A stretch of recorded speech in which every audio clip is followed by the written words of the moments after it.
El estudio nunca termina.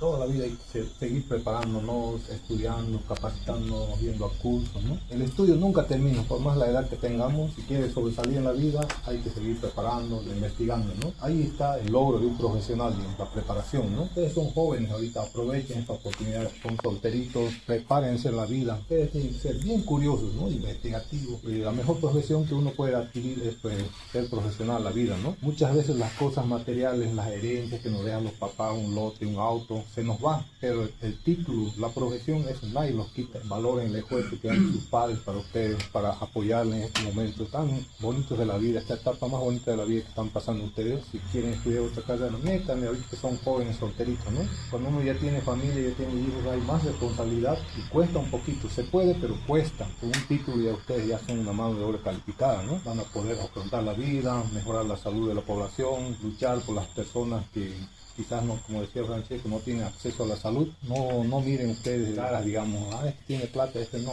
Todos por igual tienen que luchar ustedes, ¿ya? Para sacar adelante nuestro país. Muchas felicidades a todos, Dios nos los bendiga, les vaya bien en su examen. Muchas felicidades, queridos jóvenes, señoritas, lo vamos a extrañar bastante, ¿no? Uno se encariña, es como si fuera nuestra segunda familia aquí, vivir en la escuela, compartir con ustedes gratos momentos bonitos, ¿no? Estoy muy orgulloso de ustedes que han llegado a esta etapa muy bonita.